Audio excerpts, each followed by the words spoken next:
I'm not going to comment on military matters or national security threats directly linked to the United States in specificity. Here's what I can tell you.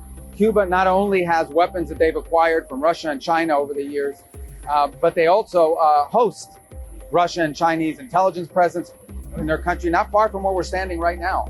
So Cuba has always posed a national security threat to the United States.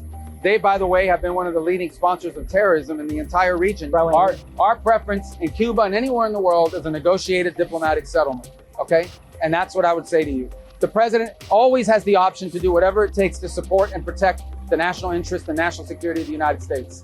He has the option to do that if there's a threat to the national security of the United States. And he has shown his willingness to do that when he identifies such a threat. That said, our preference is always a diplomatic solution, always. And a negotiated agreement. That's always our preference.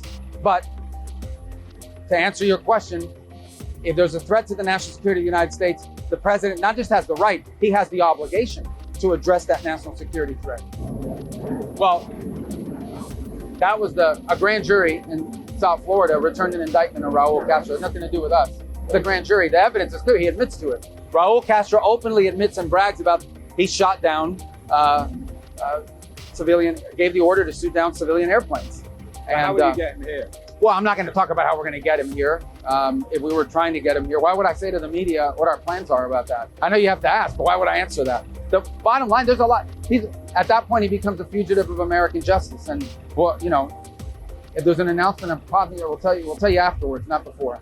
Okay, president's he's been very disappointed. Understand that there are many countries in NATO that agree with us that Iran can't have a nuclear weapon, that Iran is a threat to the world. So the president said, fine, I'm going to do something about it. He's not asking them to commit troops. He's not asking them to send their fighter jets in, but they refuse to do anything.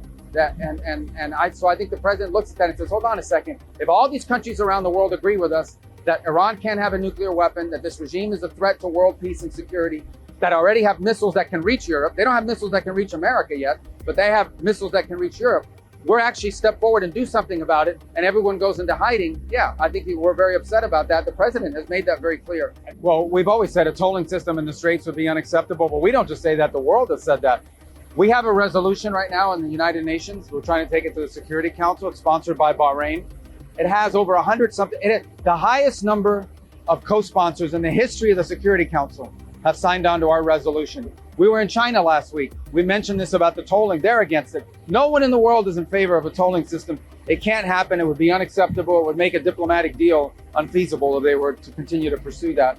So it's a threat to the world if they were to try to do that. And it's completely illegal, by the way. Go ahead.